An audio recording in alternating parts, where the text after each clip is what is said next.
Well, good evening everybody. Welcome to you all, and especially to those who come from a great distance. East Sussex, Portsmouth, Hyde, and especially to Brian and Roger who come from Brian from Plymouth, Roger from Liverpool. It's a great pleasure to have you here, all of you here tonight.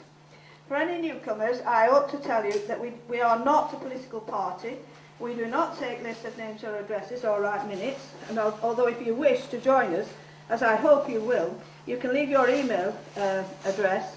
There's a clipboard over there and one at the back on the tables there, or telephone, or leave your telephone number if you haven't an email address.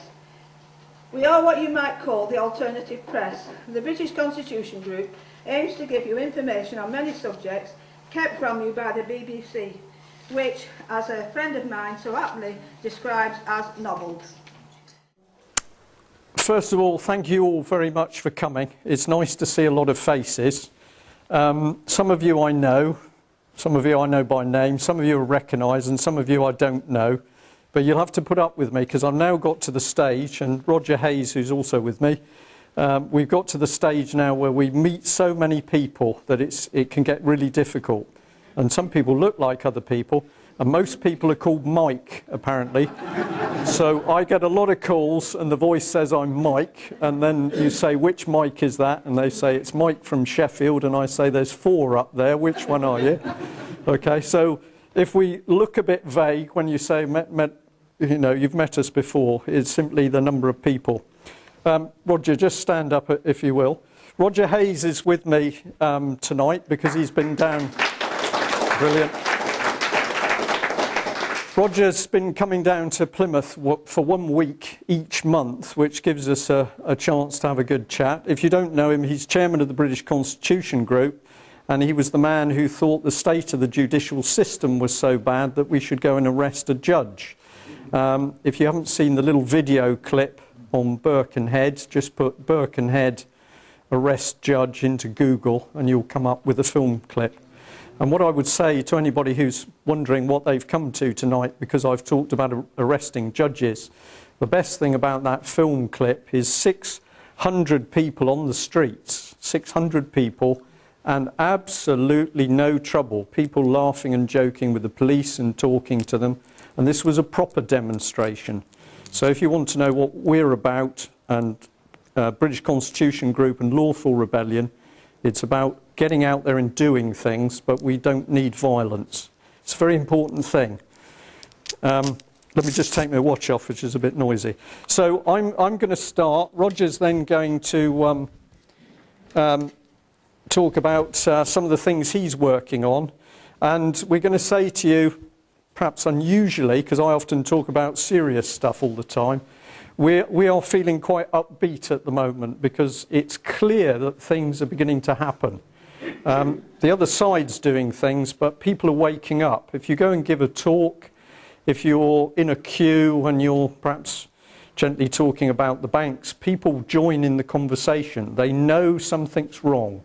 You can talk to people and they say, well, my son or my daughter doesn't have a job, or they've lost a job, or a relative's lost a job. So people are beginning to hurt with what's happening in the system, and we're watching the gas and electric prices go up, and at the same time they're talking about the coldest, a very cold October. So we're starting to see people come under pressure. This is going to increase, but I'm pleased to say that as that pressure's coming on, we're starting to see a bit of proper British spirit. So people are beginning to react. And it had to happen. We had to see people put under pressure before they'd wake up. Now, I don't often cheat, but I've cheated a bit tonight because it's been a very busy week. And what I wanted to do was give you a talk. We're going to keep it very relaxed, and I prefer questions at the end. But if there's a desperate one in the middle of us talking, we'll take it. But we want to talk to you, we want to hear what you think, we want a bit of a discussion. So we're going to keep this very loose, but we start off with a little bit of a presentation because it gets the grey cells going.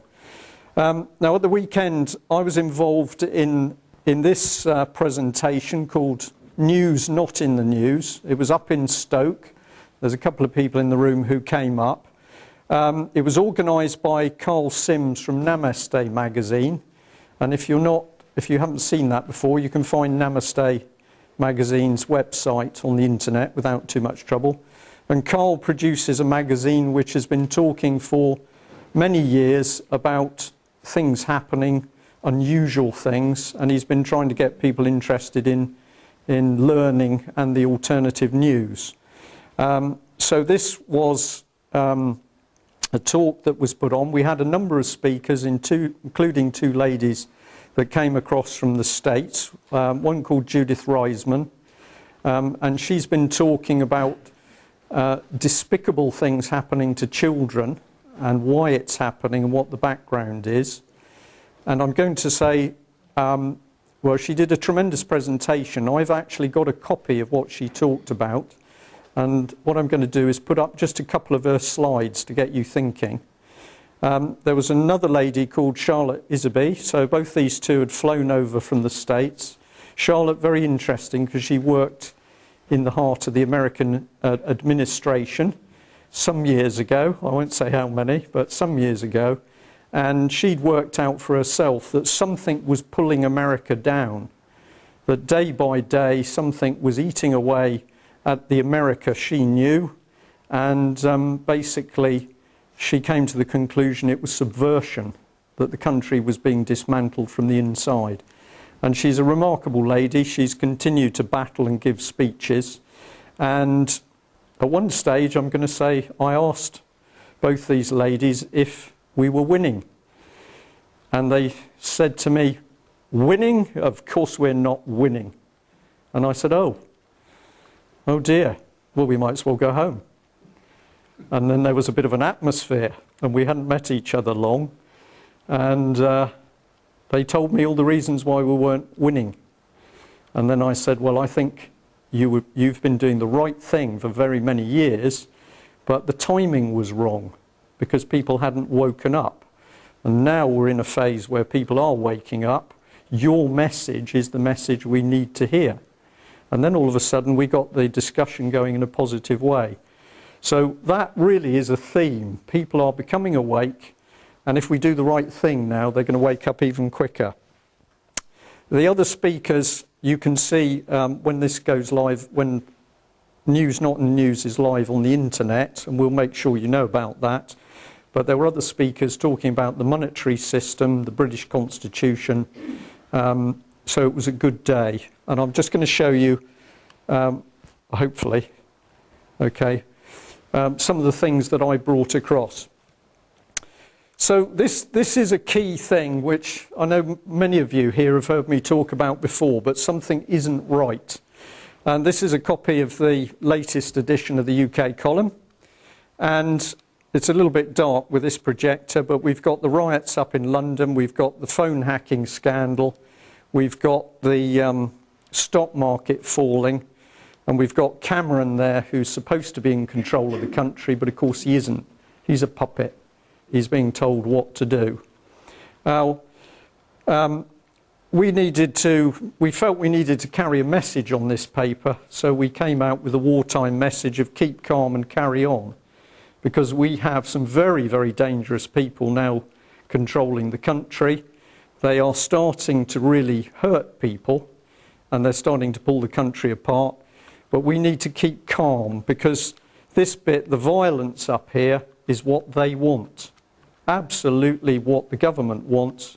And they want it because if they can introduce this violence onto the streets, and they've got everybody at each other's throats, they've got the Christians and the Muslims fighting, and the blacks and the whites, and the Scottish and the Irish stuffing up the English. And then we've got the Poles in there somewhere, and a few Russians, and a few Ethiopians, and a few Bangladeshis. If they can get that mix fighting each other, we lose. So what we are continually putting out is that if we're going to fight the real criminals, and the criminals are in government, we have to keep people calm, and we have to keep them working together. And I'm going to say to you, I've been absolutely stunned at some of the messages that we've had into the UK column over the last 2 weeks, and I am not making this up. People calling in, and they basically say, we've worked it out. And you say, what have you worked out? Well, they want us to fight. They want us to get annoyed with the mosques. They want us to get annoyed with this. And you say, absolutely. Because if the violence starts on the street, in comes all of the police state measures, the curfews. Yeah? So I pushed that one because we felt it was so important. Has anybody seen what the stock market's been doing today? It's falling. All right? And people we're talking to in the City of London, we've got banking people who now talk to us, and they are saying that if you go out for a pint of beer lunchtime in the city pubs, they are all saying it's just a matter of when this financial system crunches. It's going to come down. The euro is going to fall.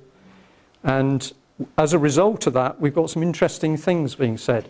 Last weekend, the finance minister for Poland went live on TV, and he said that he'd been told by European world bankers that if we couldn't sort out the mess, the monetary mess in Europe, there would be war in Europe within 10 years. So now we've got to the stage that these people are talking about war. Now it's very interesting because I had a call from a friend this morning, and he said, Brian, I've got a story for you. And the story is that he was waiting for a train at a train station. The train was late, and he got talking to a group of people. And he said, we were just chatting about things. They'd been over to Italy. And then we were talking about what was going on in UK. And then he said, one of the ladies who'd been quite quiet joined in the conversation. She was Italian.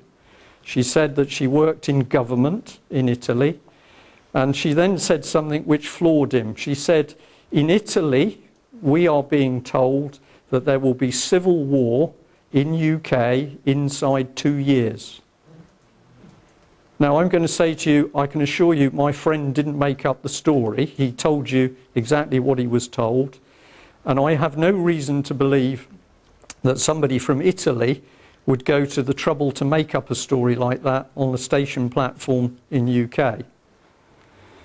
My senses tell me that the people we're up against absolutely want to reduce us to this status, and it's our job to stop them, and we're going to stop them, but it's how we do it. So we all know there's a lot of stuff going on. Fraud, corruption. I had the dubious pleasure of being in a family court again yesterday to witness what went on in that court. It was disgusting. Of course, I can't talk about it in detail because I'd be put in prison because they're a secret court. It's a star chamber. But what I witnessed was the court, the public officials ganging up on a couple in order to take their child away. It was obscene. But the only way you can see it is to go inside the court, and of course they restrict the public from going in. But the corruption here is not just financial corruption, it's to do with what's in the court. Pornography. This is a major tool that's being used by the other side. And it takes a while to understand quite how this works.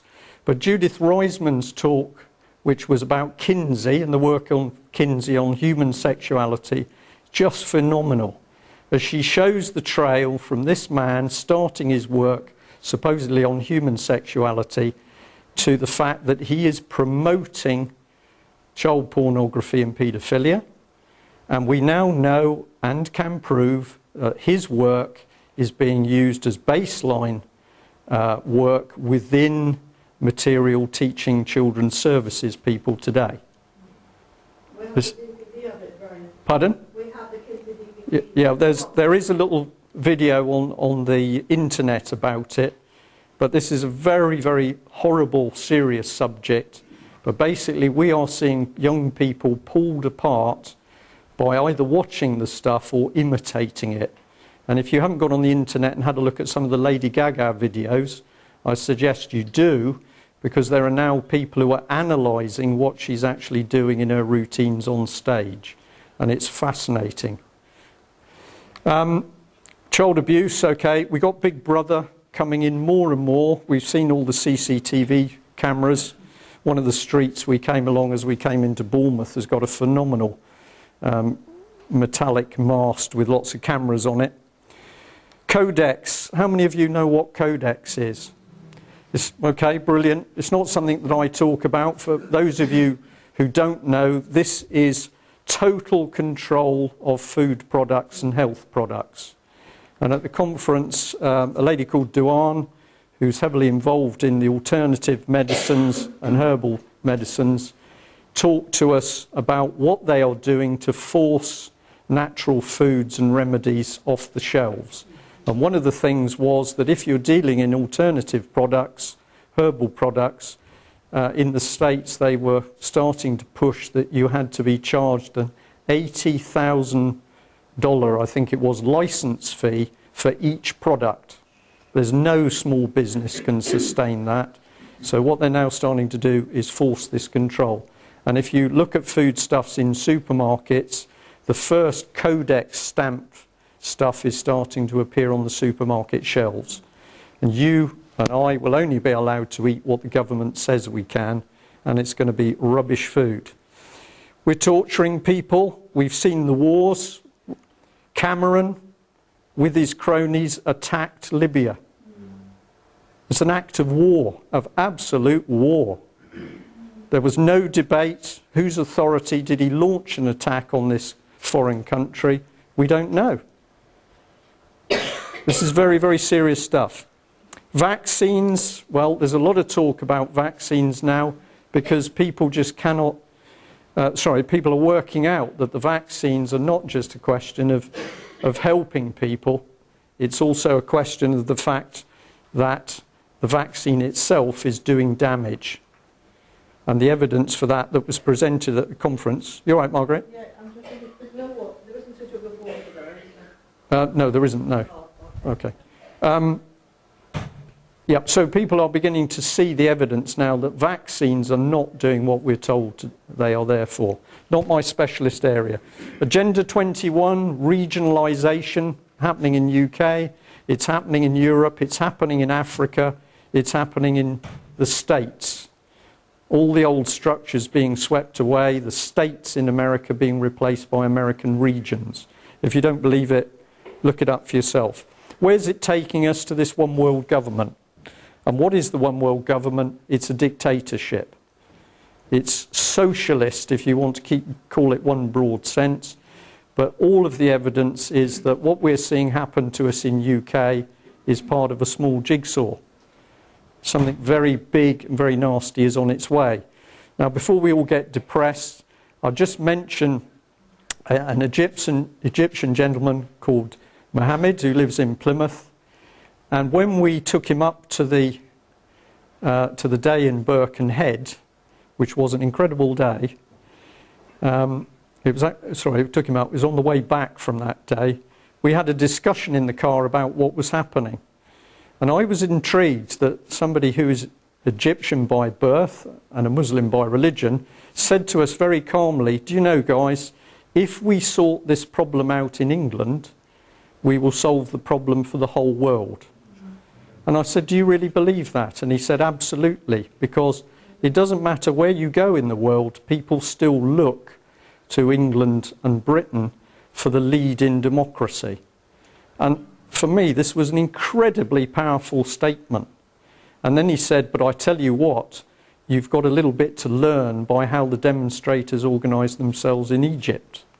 And when we said, what is that? He said, well, you can do a lot without being so heavily dependent on the internet. So, interesting little discussion, but the problems in this country, if you say, where is all this rubbish coming from? It's coming from this country. The City of London, to keep it simple, the bankers, the international bankers, we sort it out here, the rest follows. Well, this sort of sums it up really, doesn't it? I just find the BBC disgusting at the moment because they have made they've made a sort of, I don't know what you call it really. They've shown war and people being killed and maimed and mutilated as though it was entertainment, and then they've tried to say that this man is bad. Well, I'm not going to say he's good, But originally, Mr. Blair was prepared to actually do deals. I think JP Morgan was involved, including the paper. So we had Mr. Blair, while he was Prime Minister, going over to see Gaddafi and cuddling him and kissing him and warmly praising his regime. And now all of a sudden, we've got Mr. Gaddafi being hunted as a result of an act of war by Britain and NATO countries. So if I look at this picture, this is the man who's the hypocrite to me. Yeah? But we don't see this being commented on. We don't see it appearing in the national press. And why is that? Because the press is being controlled. Yeah? Well, this is just a little tweak on these vitamins from Codex Alimentarius. I found this, thank you to whoever produced it. I don't know who produced this image. But basically, they were just warning that the good old ways of producing natural food, where people were fed and they were well because they were eating the right diet, this is on the way out. And so I just put that up there as a little thing. These people worked very hard, but at least they could eat proper. Whereas now we've got people who are working unbelievably hard, but they can't even get proper food. We need to do something. And this is what's going on now. Very small babies, as soon as we can get hold of them, we're going to start sticking needles in with vaccines and the fluid that's containing the actual vaccine itself, which many people are now saying is directly harmful. And we've got a phenomenal rise in autism and similar things which people are attributing back to the vaccines.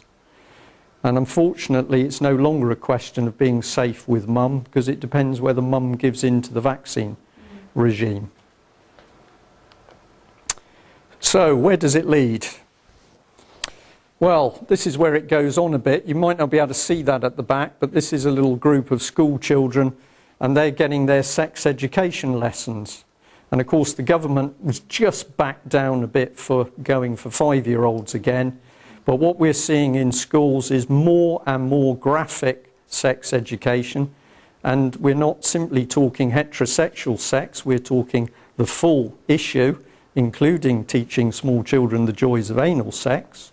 I'm very happy to debate that topic if anybody wants to. And this is not being done in order to protect these children, it's actually being done to affect the way they think. So that when they grow up, we're not solving a problem of unwanted pregnancies, we're actually creating a problem of promiscuity. Where does it lead to? Well, it leads to this. So this was a while ago, but this young lad at 13 had fathered a baby. And if we talk to more mature people, choose my words carefully, of course, there's always been unwanted pregnancies, but we're seeing something new now in that children are being encouraged that anything and everything goes. And if you say to me, where are we headed? The government, wants to make paedophilia legal and normal. And we are seeing more and more documentation heading in this direction. And that is also happening in countries overseas. That is where they're heading. Now, this is a subject which I've brought up, and it just dropped into talks on many occasions, and I haven't really dwelt on it, but this was sent to me. This is a piece of artwork from St Helens, and I've actually got a better picture on the computer, which I'll show you later, but this is a young girl's face, and we know this girl is about 9 years old, and do you see what it is? Or do I have to help you? It's a phallus. All right? A person would be that high at the bottom. So this thing is absolutely massive. Now, I was intrigued because a man sent it in to me because he said, I was watching some of your videos where you were talking about this perverted artwork. I think you should know about this one. And I phoned him up and I had a really interesting conversation with him, because he said, Brian, after watching one of your videos, I suddenly started to see this stuff everywhere. And if you go out, and I guarantee you it's in Bournemouth, you will see artwork that is perverted, depressing, meaningless, You know, you look at it and what is this thing? If you go up to the Wirral, there's a roundabout that's got these giant metal clowns. Well, what's that about? This is stuff which is designed to play around with your mind, and it's not about uplifting art. This is about artwork which is designed to depress you. In Plymouth, we've got totem poles, we've got birds, we've got rugged, jagged metal, very unpleasant stuff. You go up in Trafalgar Square, there's a giant ship in a bottle, which is so big, it turns the whole scene into a sort of cartoon. And this is deliberate, it's all designed to play around with your mind. Now, we've been fighting for Anne and Holly Gregg for some time. If you don't know about them, Holly is Down syndrome, and she's a young lady now, but in her earlier life she was raped and abused by a gang of paedophiles in the Aberdeen area that included people from the establishment, so we're talking judges, policemen, etc. And at the moment the courts are working to separate these two, because there's been so much publicity that the establishment now wants to silence Holly because she's got a very good memory as to who did what. Now, I've said on several occasions, not one MP has volunteered to come out of the woodwork and help this mother and daughter. And some people have corrected me and said John Hemming's done a bit, and I'm saying to you, no, he hasn't. No, he hasn't. Not one MP has come out of the woodwork to look at the evidence and to actually help bring justice for this family. Now, what that tells me is that we have a parliament full of MPs who condone the rape and abuse of children. And their usual excuse is, oh, it didn't happen in my constituency. Yeah. There is a code that I can't deal with something that happened in another constituency. So you can have rape and murder and any other crime happening, but MPs can't deal with it because there's a gentleman's code of conduct. The criminals are in Parliament. And this is going to continue, and I'll show you some figures in a minute, unless we deal with it. So, why would they do that? Why would people play around with children? Can anybody tell me how many children there are in care in the UK at the moment? Yeah, it's somewhere between 60 and 80,000. Can anybody tell me how many children disappear a year in Britain? Pardon? Okay, I've got no official figures, and 100,000. Yeah, 100,000. From the work we've been doing, we're looking at 150,000. But the key bit is there's no official figures. If I go into a small police station in Devon, there's a poster on the wall that says 15 children disappear in the Devon and Cornwall Police District every day. Sir? We attended a lecture by Cornwall police pathologists over the Jersey and Guernsey missing children scandal. This was one of the guys that actually investigated. His lecture touched on it, and it was very sanitised. He said they weren't children's skulls, they were coconuts, coconut husks and so on. I didn't choose to pursue it for various reasons. I didn't want to draw attention to myself, but that's just, I mentioned, just to show how deep the corruption goes. Yeah, okay, thank you for that. You can test this yourself by actually trying to find out what the statistic is. But we know that there's for certain there's between 60 and 80,000 children being cared for at the moment, and on average they're taking 10,000 children a year from families. And if you say to me, oh, well, there's no smoke without fire, there must have been something that's gone on. Of course, that's true in some families, but I've been there myself. I've gone into court with families to see what goes on. There are other people in the room who've done this as well. And what we are seeing is the state taking the children. And so you say, well, okay, Brian, why would they do this? Well, this is a sum which I'll take you through. And this was just some data from Bristol. But Bristol City Council paid $733,000 for 30 children to be cared for 6 months. And that went to the foster care associates, so they're on good money. I've said that there are 60,000 children in care, which is 2,030 groups, at 1.4 million a year. So the final figure you come out for the cost of a few places for the children in UK is 2.8 billion. 2.8 billion. Now, another gentleman, I think actually it was David Noakes, credit where it's due, David had a look at the figures for the legal teams, and he came out with a figure of 20 billion as to how much they were making through the courts and the law firms and the QCs and the barristers and the solicitors and the psychologists and the psychiatrists and the psychotherapists and the care system. They were just making that through the courts. This is just to show you what children are worth for being cared for. So any child is worth millions of pounds. And if you say to me, why are they doing this? I'll say to you, the principal thing is for the money. Children are a commodity to be bought, used, abused as required. Yeah? I wish I could have taken you all into court with me yesterday, because if you had been there in the public gallery, of course there wasn't a public gallery, but if you'd been there, you would have been shocked to hear what the lady judge had to say. She talked about views. That is your view. And we gently said we thought the court was about truth and evidence. We asked her if she understood the law, and she said she did, but I'm pretty confident she didn't.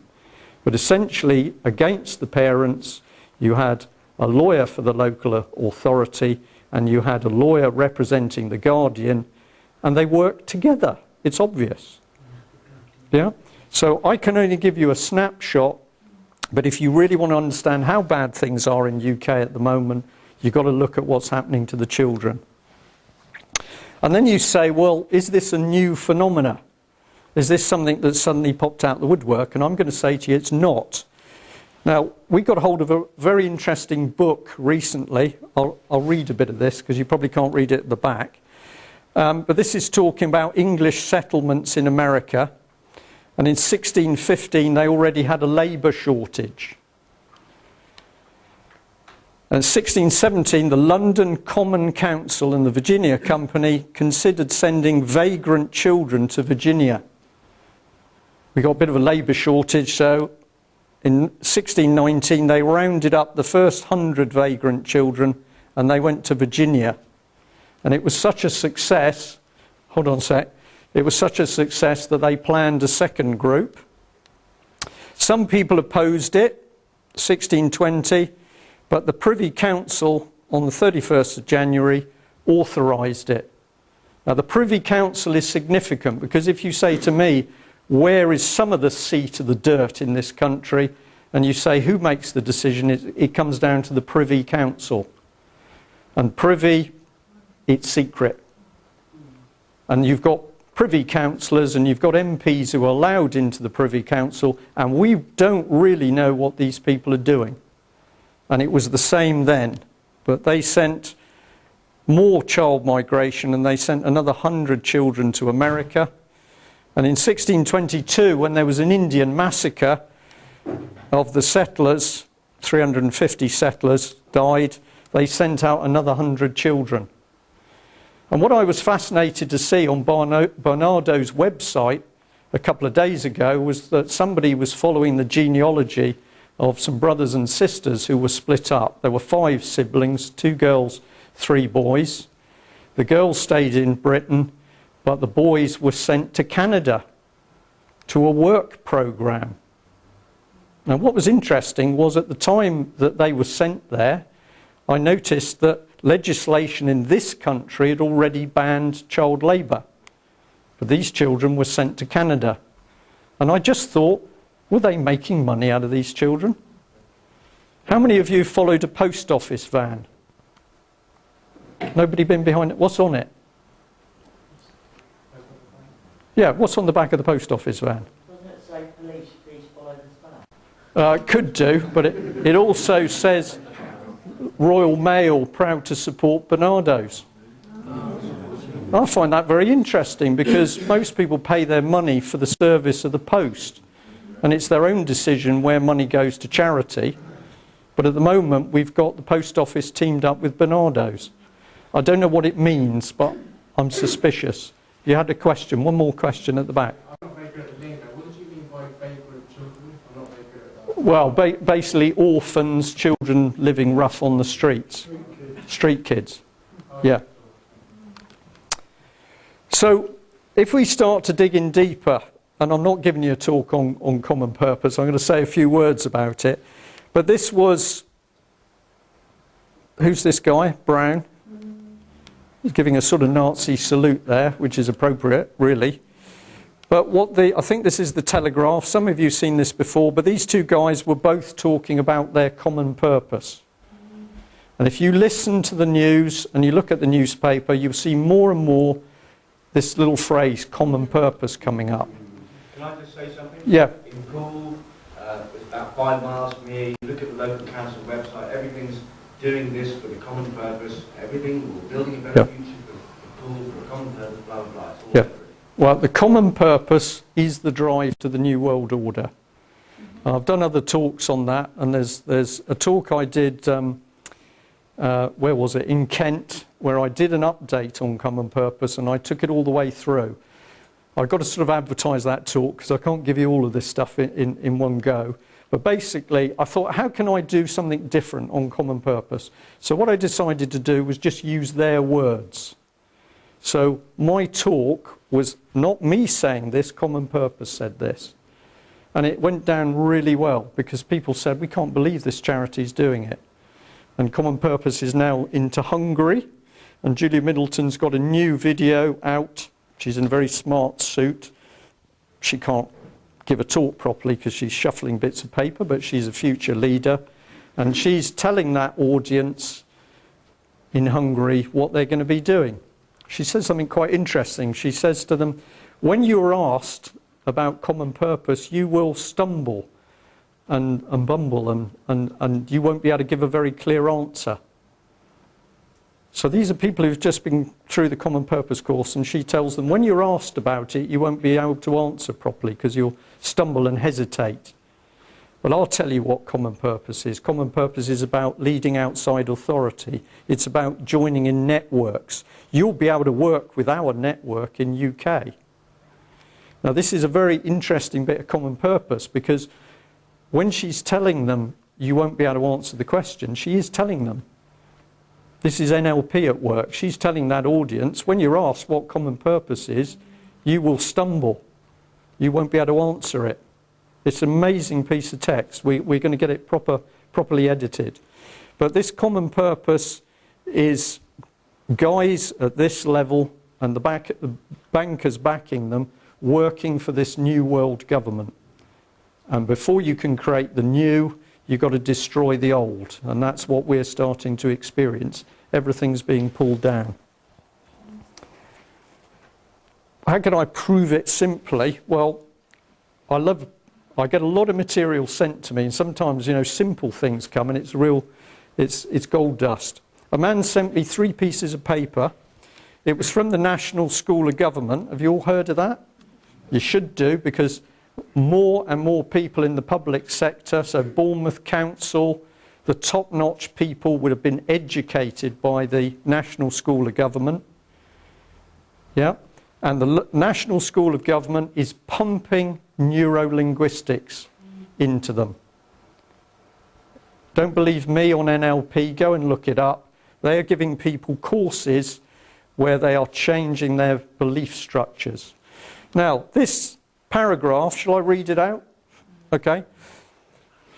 In facilitating change, we aim to create a spirit which is dynamic, open, colourful, cooperative and flexible. The dynamics spring from a love of diversity, with the coming together of differences producing an array of new and unique ideas. The focus is not confined to producing short-term agreements and results, but broadened to create sustainable conditions for vibrant, colourful and exciting ideas to materialise. Have you all got that? Do you understand what it means? No. The point is that you either don't understand it or you look at it and you say, what is that? Now this is the opening paragraph for a one-day workshop on equality and diversity in marine management. All right? So this was at the top of the page. Down the page, you got a clue for what these people were doing, because there was this statement. In the course, amongst other things, you will gain an understanding of what makes an inclusive organisation and how my unconscious biases may impact on my behaviour. So the people running that course were not just dealing with people's conscious minds, they were dealing with their subconscious minds. Now, I am telling the absolute truth that over the last month, and it's quite uncanny, Plymouth office, but also Roger's experience in this, people are calling in, calls going up, and they're saying, we are seeing people not acting normally. I dealt with somebody in my local council. They were very aggressive. They wouldn't answer my question. It was like I was talking to a robot. We are getting more and more people talking about this. People in hospitals, the police, people in local authorities, people in universities. And the reason for it is that through organisations like the National School of Government and universities, when people innocently do a course, they are having their subconscious minds interfered with. Now, if anybody's sitting there in the audience thinking this is nonsense, you go onto the internet and you research it yourself. There are some entertainers who've been on TV hypnotising people. Yeah, we're all used to seeing hypnotists at work. This is hypnosis, but it's very, very subtle. Can I ask a quick question? Yeah. At the job centre, when you go to sign on, they look you straight in the eye, fiercely, for a long time, very kind of hypnotic. Have you ever heard of any kind of dealings with the job centres and this linguistic kind of hypnosis? I can't show you documents, but I have got other people who are recounting that when they've been to the job centre, they said it was not a nice experience. I was treated like dirt. And of course, what are they allowing the job centres to do? It's only just happened in the last couple of weeks. When you go to a job centre, they're doing something else now. You can get food parcels from them. Okay? So if you're out of work, these people control your whole life, because if you're not out looking for work 12 hours a day, they're also going to feed you or not feed you. And the aggressive behaviour, you can see this in police.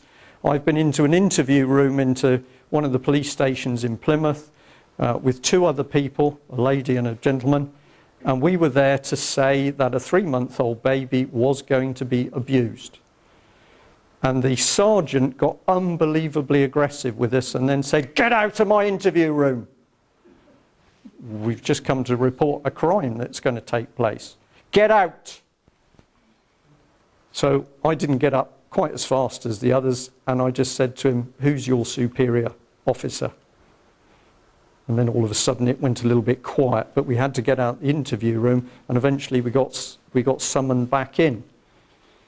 We were reporting perjury in a family court. When we later went to report that the child had been abused, and we were dealing with a lady police sergeant, she said to us at one point, "And you haven't even made an appointment." So we were there to report a crime concerning a 3-month-old baby, and we were being chastised because we hadn't made an appointment.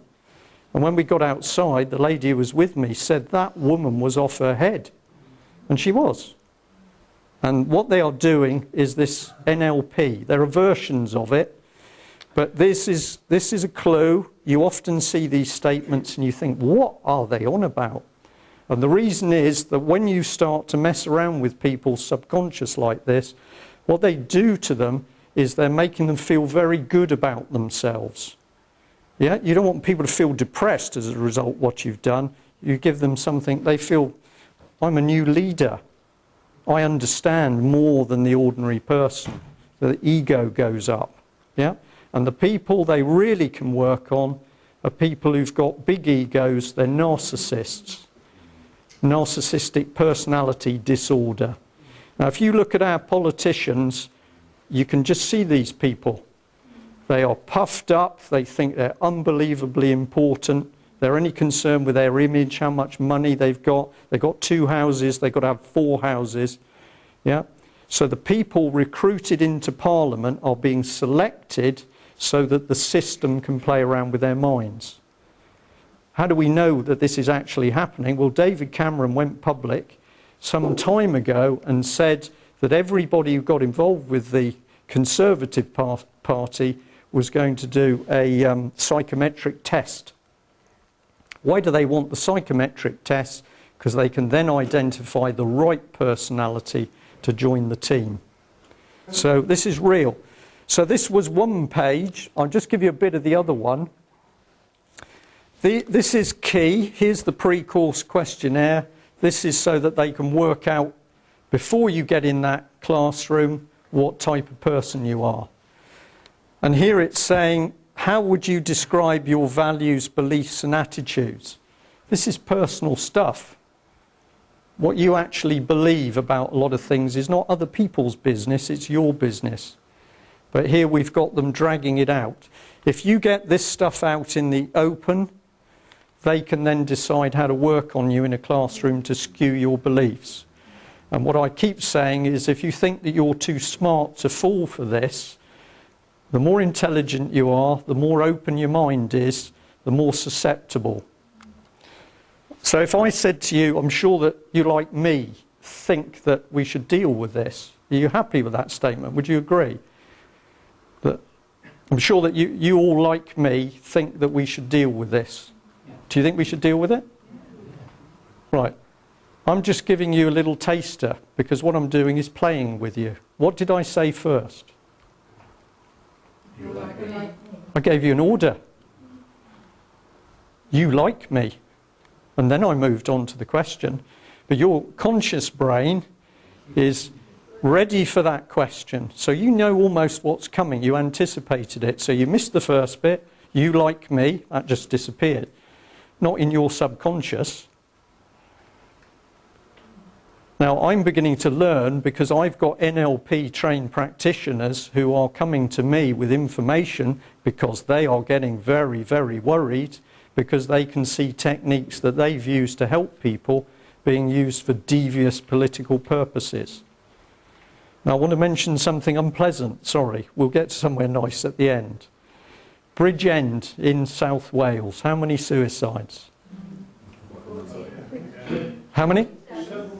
32, I think. It's over 40 now, according to the information we have. And it's still happening, but they're not reporting it in the press, because they've now decided that if they report it in the press, it encourages copycat suicides. So I'm just going to keep going, sir. Right, so basically you are seeing people commit suicide. Aberdeen, a man contacts me and he said, do you know it's bad up here, Brian? We're over 90, we're 92 in 3 years. Now, I've got documentation, the Soviet art of brainwashing, which you can get off the internet. If you read it, it says one of the objectives of the breakdown of society is to make suicide a normal and accepted part of society. And it's starting to happen. Now, nasty subject, but this was wonderful for me. I got a call a few days ago by a man who said, Brian, do you want to know what's causing the suicides in Bridgend? And I said, I would love to know, because I've got lots of different ideas from people. And he said, well, I'll tell you, they're brainwashing the kids. And I said, that sounds interesting, because we're looking at this aspect. He said, if you follow it through, these kids are being given all sorts of weird stuff, including common purpose. Now, at the moment, I haven't seen the evidence this man's put forward, but talking to him, he was seeing all sorts of stuff. He described a small village where he was particularly interested that the post office had closed, the village shop had closed, but their village hall had received a £600,000 grant from the Welsh Assembly and European Union money. And now they were running funny little dance and music and creative drama classes for children in that hall. And he said, I haven't worked it out yet, Brian, but for a small hall to get a grant of £600,000, something weird is going on. But we've got to understand what's going on in this country. And basically, normally, if the girls are going to top themselves, they take drugs or cut their wrists. And the boys are going to do it, they hang themselves. But what's been happening in Bridgend is girls have been hanging themselves. So not only is the number of suicides unnatural, the manner in which they do it is unnatural. Yeah? Now, this is just somebody's observation, but it's an interesting one. I don't watch X Factor because I think it's designed to dumb my brain down. But a friend of mine watched it, and he said that they were recruiting or doing the auditions in the southwest, so they were taking people from South Wales. And he said several of them said they were from the Bridgend area. And he said, it might have been my imagination, but they were all very strange people. And the impression I got is that what the TV was trying to do was implant in our minds that people who come out of Bridgend are weird. Now, I don't know whether this guy was right, but I was very intrigued with his observation. But you talk to people in South Wales, and there's virtually no families who are unaffected, because if they don't know the relation that's been involved, there's a friend who's got a relation who's involved. Something very, very nasty and sinister is going on, and something is causing these young teenagers to do what they're doing. A man showed me a video clip yesterday. Sorry, have you started again? A man showed me a video clip yesterday of a pop group. I can't remember their name, but when you actually just listened and watched properly, the words were, we are leaders who need to kill ourselves if we don't want to lead a dysfunctional society.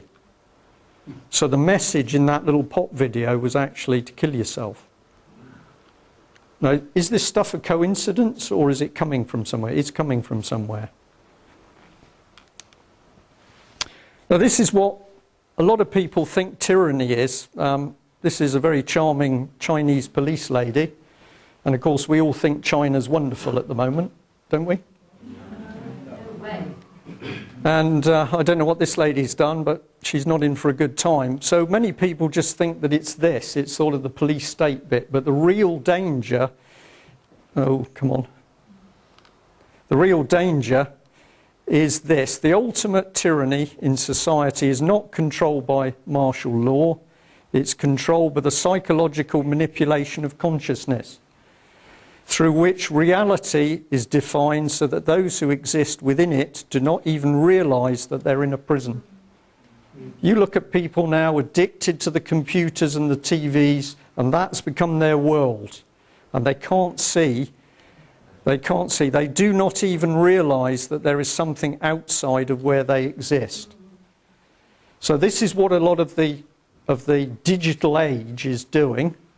We've all been victims of it.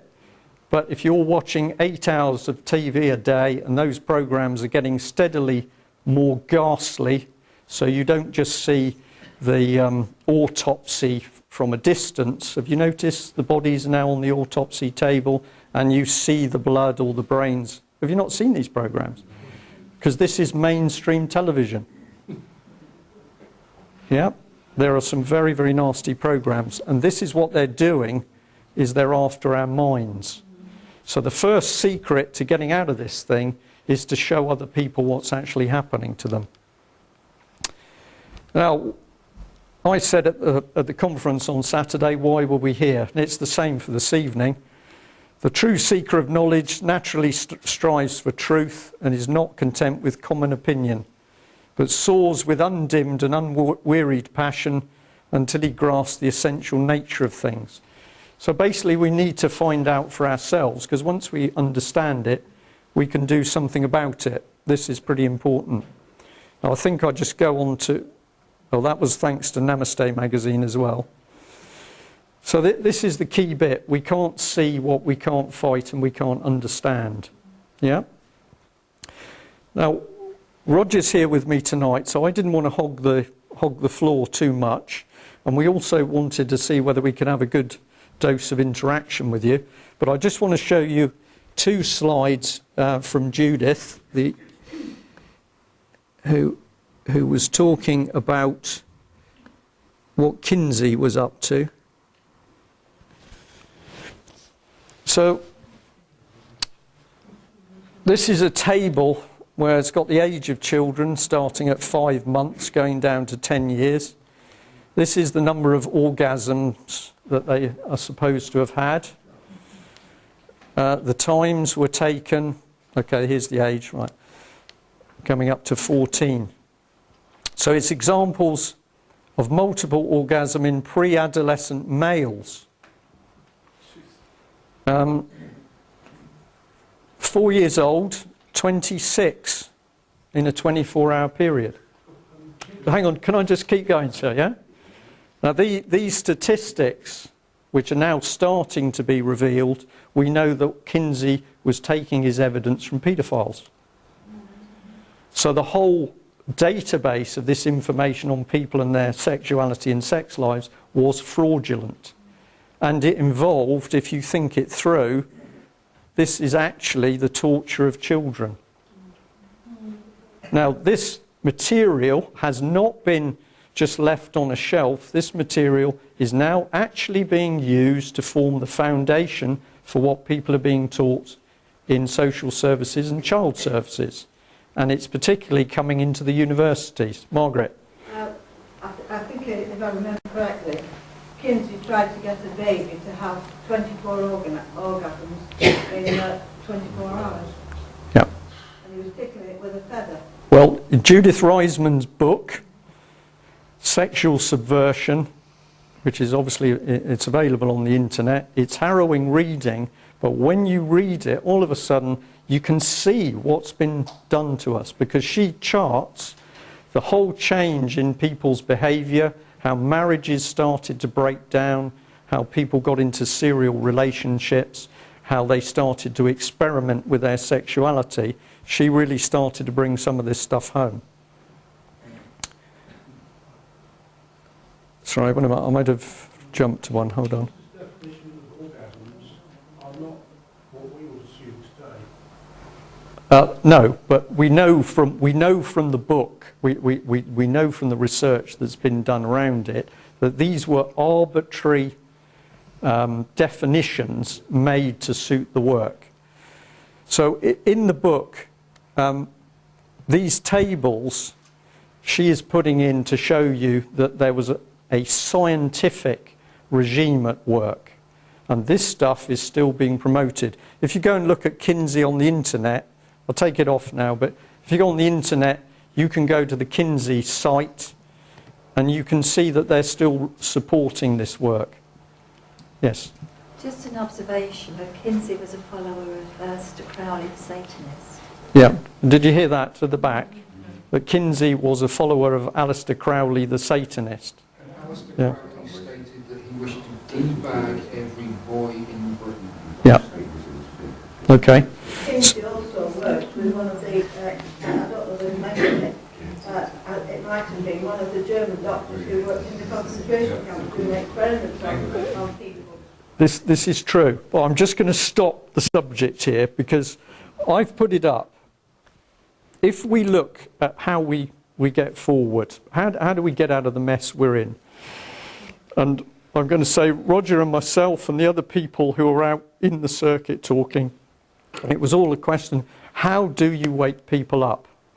And aside from all the other things going on, whether it's taxes or the European Union or the police state, the one thing which you can see is coming up to the surface is that something very nasty is going on with the nation's children. And we're now at the stage where no child is safe. Because something can happen at school. If the schools report it to child services, immediately the parents are in the weaker position. It's quite extraordinary. And we have a lady in the room who spent some time in prison recently because she tried to expose what was happening in one particular case in the family courts. So this system, you can see, you know something's going on because they are desperate to keep secret what's actually happening with these children. And wherever you go, we cannot find at the moment any senior officials or ministers who are prepared to help expose the truth. So either they know and they're scared. Well, you could say they don't know. Sorry, I don't believe that. There's too much out there. You can say they're too scared to do something, and I could believe that. But the others, they know. They absolutely know what's going on because the whole of the state machinery is starting to move forward to gain these children. So, in waking people up, what do you got to do? You've got to talk about it. And I always say this because it's so easy. Just tell somebody else. And the analogy I gave in Stoke was basically, how many of you seen the chessboard? I can't remember, it's a fable or a story from very many years ago where somebody had to pay a debt. And when they were asked how they wanted the debt paid, they said, a chessboard with 1 grain of rice or 1 grain of wheat on the first square, and 2 on the second square, and 4 on the third square. That was, and the person said, that's not a problem. But when you actually work that out, by the time you get to the 64th square, you're dealing with several thousand tons of grain. And what I'm saying is, if you just keep talking to a couple of people every day, this message is starting to spread. People are talking about what's happening with money. They are talking about jobs being lost. They are starting to talk about the fact society's not right. And they are talking a lot about people in positions of authority not acting properly. And this is because they've had their minds interfered. So if you want to know what to do about it, just talk to other people. That's the key thing. I had an invite over to the Isle of Man 3 weeks ago, something like that. It was a wonderful visit because there was a really great group of people over there. But when it came down to why they'd invited me, some of them had been watching videos, but they said, some of your talks, you're talking about things happening in society. What you've talked about has happened here in the last 2 or 3 years. So if you're living on the Isle of Man, they're going back just 5 years and their life was normal, and now all of a sudden, bang, bang, bang, bang, bang, something's happening and it's not normal. And I'll give you a little example. A gentleman said to me, he said, there was a very, very strange piece of artwork appeared. And we got curious because it cost quite a lot of money. So we asked, one particular councillor asked, who authorised it? And the officer, so the paid member of the council, said, we can't tell you. We said, what do you mean you can't tell? We're spending public money on this piece of artwork. I'd like to know who started it, who actually asked for it. We can't tell you. Data protection. So the man elected, in order to represent individuals and the community, was being told by the council officers that he couldn't be told who had started the expenditure on the weird artwork. And you say, why? Why would they be so, why are they so secretive? And that's the clue that there's something about the artwork which is not quite straightforward. So the man pressed the matter, and then what happened to him? He got a warning for inappropriate behaviour in questioning an officer about what started the project. So the man who dared to ask the question about the artwork became the victim. And this is the other side at work, turning everything on its head.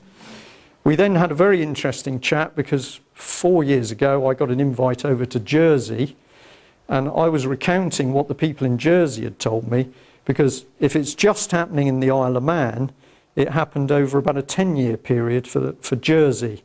So they said Jersey was very happy up until about 10 years ago. Suddenly, public officials were parachuted in from UK mainland. And we said we knew this was weird because we got a protection policy on house and jobs. And you're not supposed to get a house over here unless you've got relatives or you've worked in Jersey for a particular length of time. Suddenly, in came these very highly paid civil servants, 120 grand, 150 grand, and they started making the rules to change our lives. And when you try and stand up against them, you get threatened. And that was the basis I was invited over to give a talk. And I met a very interesting group. It was a private meeting, but a small group of people I met in a room. And they told me all the things that they'd experienced happening in Jersey. And one of the things they told me was that Jersey was in a happy position of having, I think the figure was 600 million in the bank. They hadn't got any worries about money because they'd run their little, that sounds a bit demeaning, I don't mean that. They'd run the Jersey economy properly, and they'd made a profit, and they'd saved that money, and they were 600 million in the black. And some of the wiser men on the island said, we should be buying gold. And they put this forward to so I want to say assembly, I can't think what it's called over there, but the parliament. And basically they were rebuffed very, very quickly. And not only given all the reasons why this couldn't be done, why it wouldn't be done. And of course the reason that the powers over there did not want them buying gold is because that would have started to safeguard the Jersey economy from what they knew, I believe, was going to happen.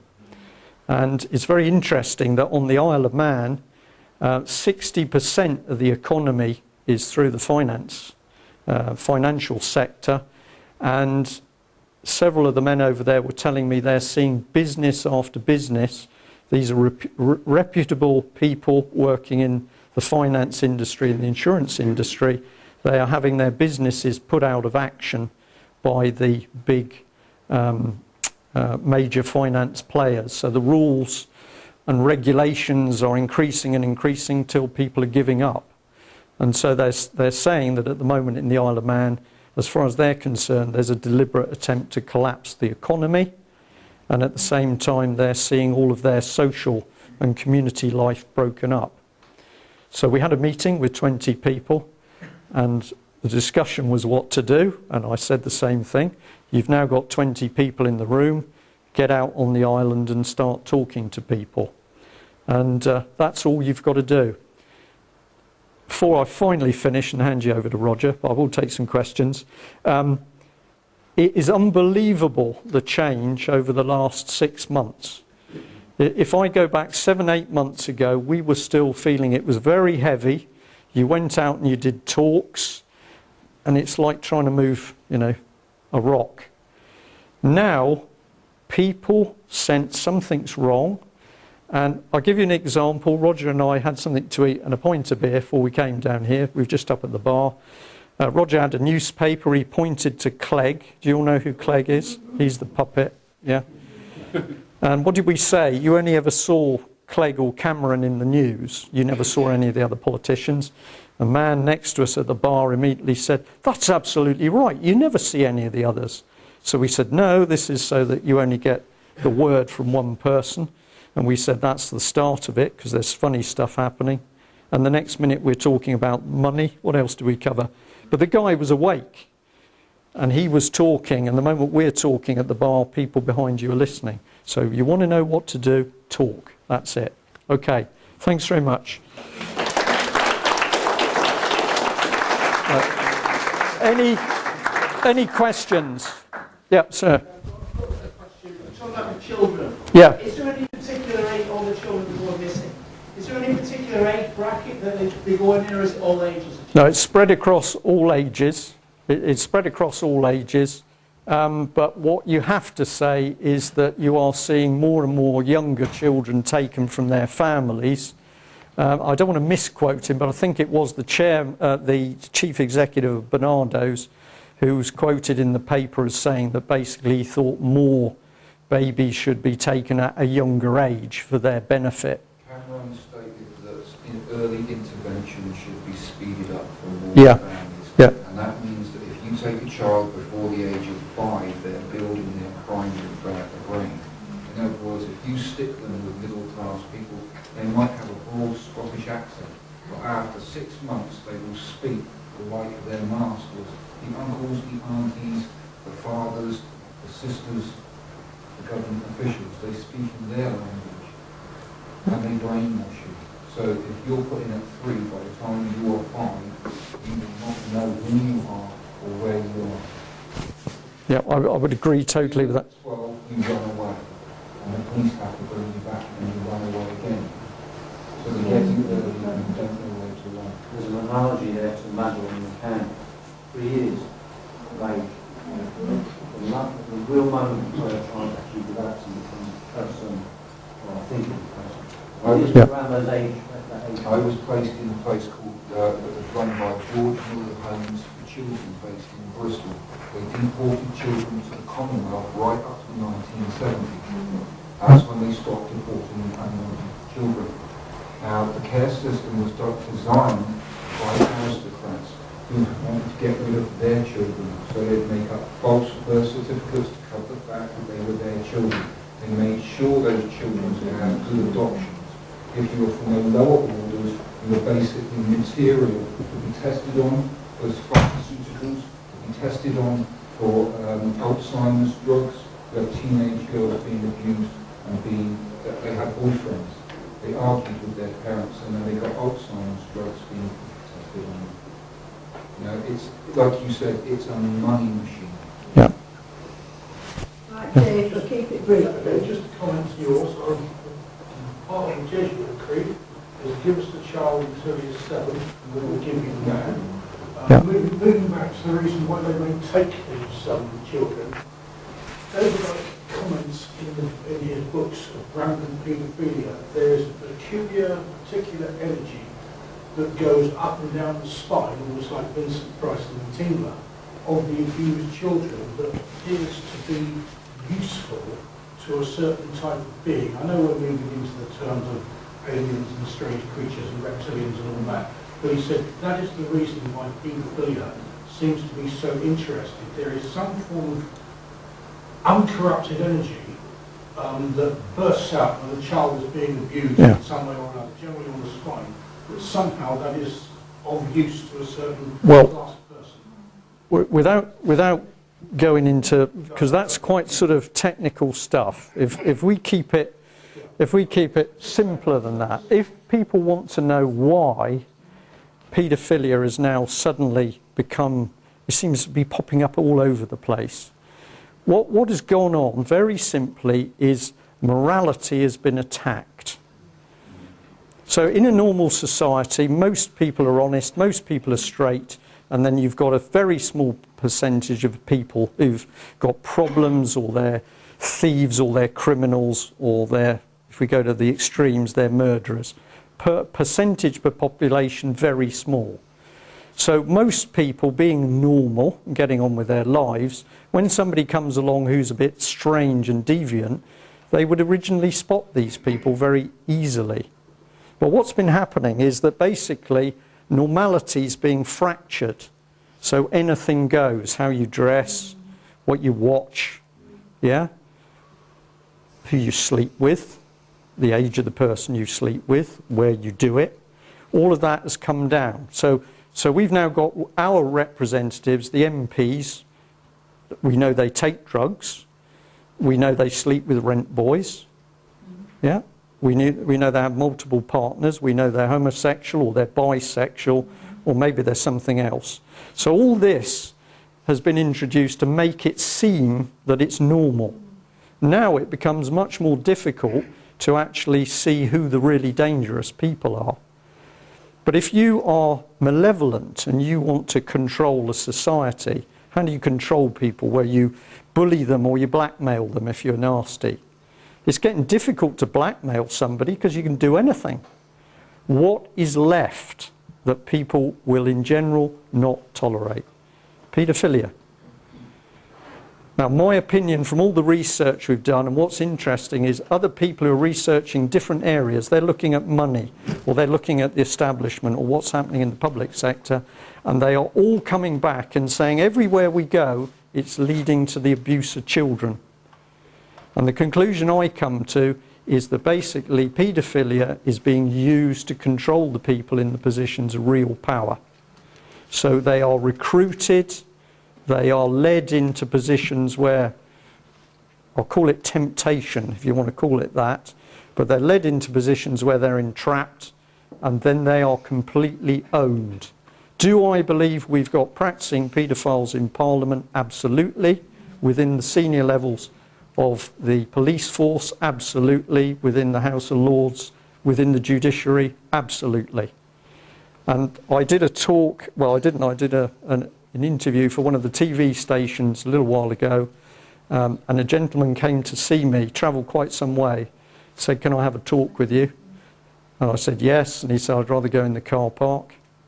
I'd rather you left your phone." That was fine.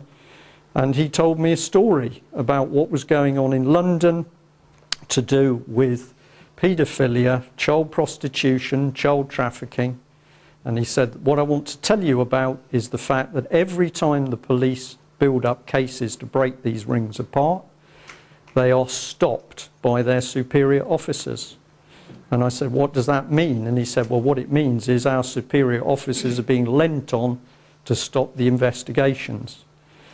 Now, actually, somebody told me this story, a similar story, but he gave me a lot of detail a couple of years ago. And I said, "Well, what are the police thinking about this? Are you prepared to do something?" And he said, "Well, the trouble is mortgages, got families to think of." And I said, "Well, that's a shame." This time, this person said to me, when I asked the same question, he said, "Well, it's getting interesting because a lot of police are losing their jobs and they're not happy people." And I said, "Are they prepared to do something?" And he said, "It's better than that. They've already started." Now, this is what we've got to drive. We've got to get this lot up to the surface, because we've still got people out there who think their MPs are wonderful people. They think they're upstanding. I know, we may laugh, but there are a lot of people out there. They need exposing properly. But that's what it's to do with. It's a control mechanism. Yeah? You might also research an organisation called CARA, which we've only discovered recently. We had a warning about European, international within Europe, child trafficking by a lady called Roly Post, who's written a book, Romania for Export Only. And she tells the story of the Romanian orphanage children being trafficked. So it wasn't just a question of bad orphanages and no money. That was a bit of a cover-up. She talks about what was really going on, which was the European Union setting up the child traffic rings.